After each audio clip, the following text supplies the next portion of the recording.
I never thought anything strange could come from this day. On a rather sunny day, I filled up the trash bin next to my street with the garbage that had been filling my room. I knew that the dumpster truck would be around soon to empty it, as it always had been every day. Seeing as I had nothing else to do for the morning, I decided it would be the proper time to go for a quick 5-minute jog to the next block downtown. In fact, the temperature was in the perfect spot so that I never really got too hot until the end of my jog. As I was walking back to my home as part of the cool down, I was shocked at what I found. The trash in the bin had not been picked up, but rather was strewn about all around the bin. Bark's root beer cans were littered around the bin in a circle along with various other bits of debris. The black trash bag that I'd placed the unwanted material into appeared to be emptied completely and was just laid on top of the bin. Wondering what could have even happened, I began to clean up the unexpected mess. However, as I was about to place one of the Bark's cans back into the bag, it seemed as if the sack wasn't completely empty. I curiously peered into it to find an old SNES cartridge. I didn't remember throwing out something like that recently. In fact, every SNES game that I had ever bought before is still sitting in my basement. I figured maybe whoever littered my trash everywhere did this, so I took the game out and examined it. What was on it surprised me. I know there are a lot of stories about games that have a label torn off, or just a suspicious looking cartridge to begin with. However, this label actually seems professional in its making. The only thing off about it was the premise of this game is shown by the label.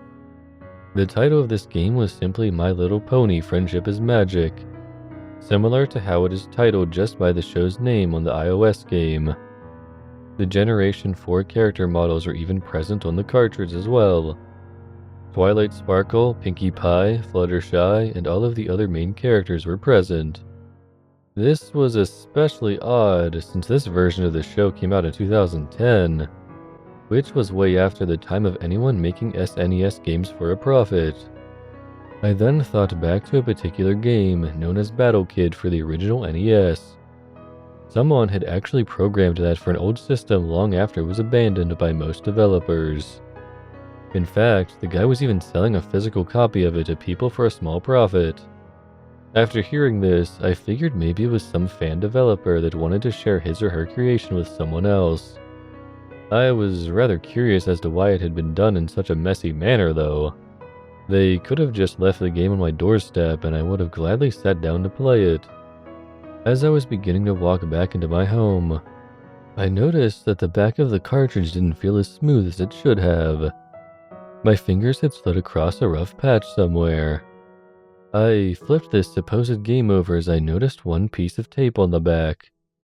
In black marker, and almost seeming as if it was in Times New Roman font, it read, "I'm sharing the magic. T.S. T.S.? Those are the same initials as those of Tara Strong, the voice actor of who is Twilight Sparkle within the game that this is based on. I thought it was cool that whoever made this had also gotten the approval of one awesome voice actor as well. I remember seeing a saying somewhere once before that described whatever Tara Strong touches turns to gold.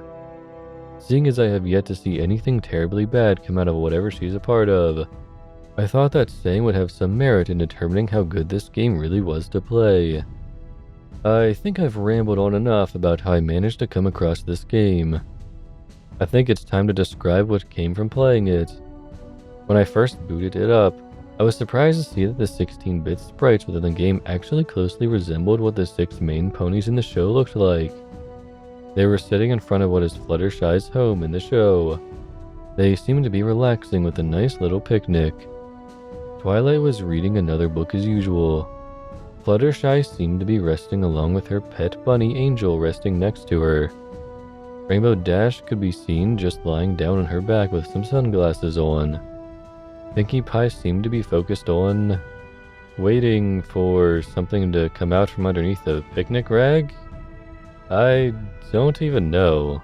She's hard to figure out in the show too. Rarity and Applejack just had their backs against a tree. All of this was covered with the classic logo which read My Little Pony. Most impressive yet was the audio. It was a classic remix of Pinkie Pie's Smile song from the show, which is one of my favorites of all time. It always seemed to cheer me up in my worst days. Hearing it through an SNES sound chip was just beautiful. I knew this game actually had some effort put into it. After I was getting over the beauty of the Smile track, I pressed start to start the game. The first few screens explained the basic controls that I would have to use to get past certain obstacles. If anything, the gameplay was similar to what Trine had to offer, in which you would have to use all of your characters to get past certain obstacles. For example, Rainbow Dash would be necessary to remove thunderclouds and fly over things, while Fluttershy could be used to tame and walk past any large living creatures that you would happen to run past. Of course, for the inanimate obstacles, along with several other threats, Twilight was always there to work her magic. Pinkie Pie was able to launch a party cannon attack which somehow managed to turn enemies and projectiles into some sort of cake batter. Applejack's main purpose was bucking all of the apples out of a tree for more food in the event that your party's health got too low. Apple trees were very rare in this game though, and would only provide a maximum of 3 apples when bucked. Rarity was simply used for the majority of stealthy portions in the game, in which you would have to get past a guard, or avoid being detected, as you had to use one of several of her outfits to blend in with your surroundings.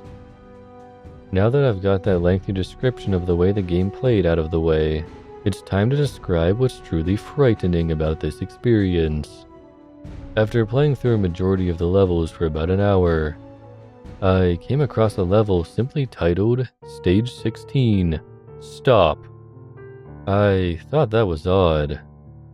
The way stop was written was also unnerving, as it almost seemed small drips of blood were dripping from each of the red letters.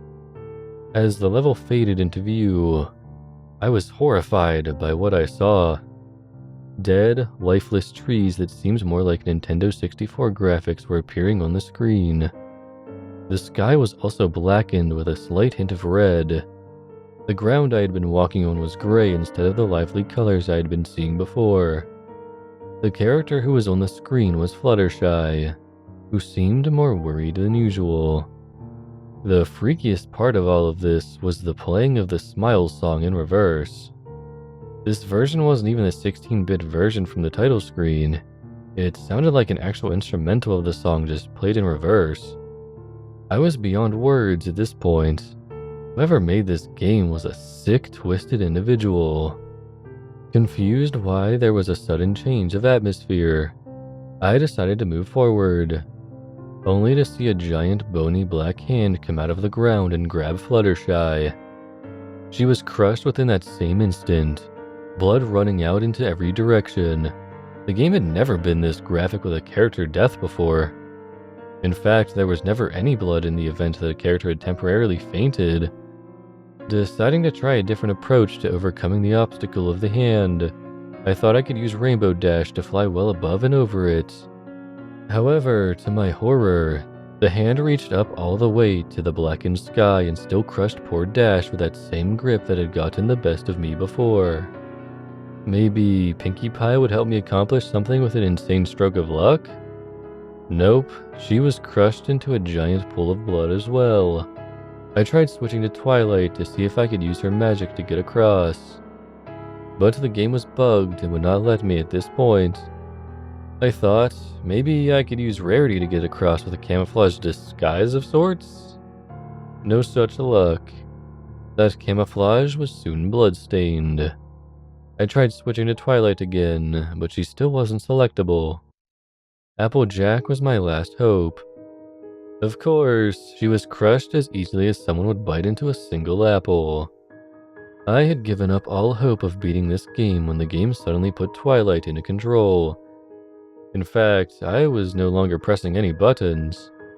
Twilight was just casually strolling past the spot where the other 5 members of my party were brutally crushed as if they were toothpicks.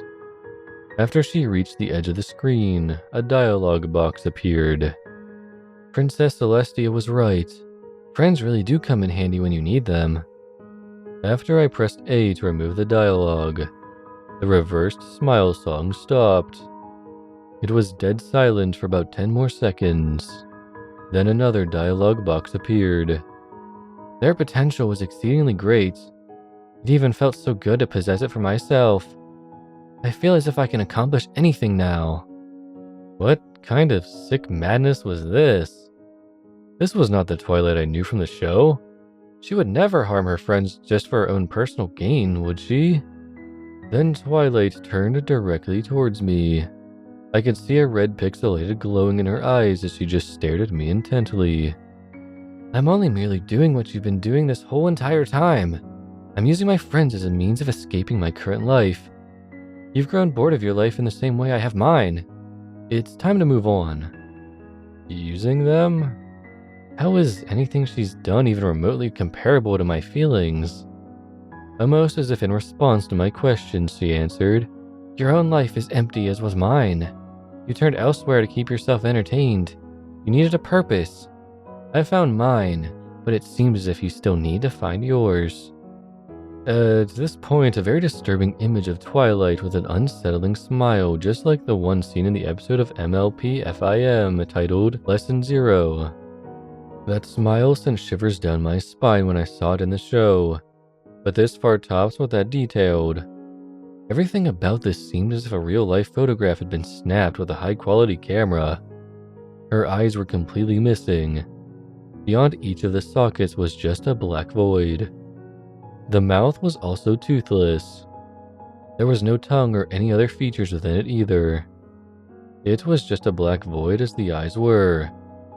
At this point, text just splattered across the screen, almost as if each letter stroke was carved with a bloody knife. The text read, I'm sharing the magic. At this point, a loud ear-piercing scream suddenly came out of my speakers. I covered my ears in a vain attempt to block out the sound, but it was still coming through. I fumbled with the power button on the SNES for a few seconds, and the sound finally stopped as the game was shut off. I ejected the game cartridge and left it sitting on my kitchen table. I knew I had to share this experience with everyone, and I needed all of the proof I could get to show everyone my case was real. However, I felt really tired, despite the time only being about 1 in the afternoon, so I figured a quick nap wouldn't hurt me much. However, during this quick nap, I happened to have a strange dream. I felt like I was walking down a street in my original hometown of Ballewville, Connecticut. I was just casually walking down the street when I stopped in front of someone's trash bin. I madly ravaged through the person's trash receptacle for whatever strange reason, littering all kinds of trash here and there. I also happened to take something out of a bag that I had somehow been carrying. That something was the cursed cartridge I had managed to come across earlier. So far, the front label looked normal, but then it mutated into the shape of the frightening image of Twilight that I had described earlier. Scared to even look at it for more than a few seconds, I dropped the cartridge and ran away from that residence as fast as I could. When I woke up from this dream, I was relieved that I was still in my home. However, the oddest part of it was looking at my kitchen table and noticing that the game was missing. I could have sworn I put the game on that table. As I was madly searching around my home for the game, I got frustrated and knew it was futile to try searching for the game when I was getting more and more stressed out with every minute. So I decided to take a break and check my email. My mother had sent me an email detailing a strange incident that happened to her home that morning. Someone had gone and messed with her trash, just like what was done to me earlier. She made no mention of a game though. However, I knew she probably thought the game was just more garbage, as she wasn't very interested in gaming to begin with. I didn't bother asking her about it, as that seemed like a weird question coming straight out of left field at the time. Plus, there was the slight fact that what I had dreamed was actually what I had done. I don't know where the game is at right now. Maybe it finally got hauled off to the dump where it belongs. Maybe my mother got a crazy idea to actually play it, and now she has to suffer the same torment that I did, while involuntarily passing it on to someone else.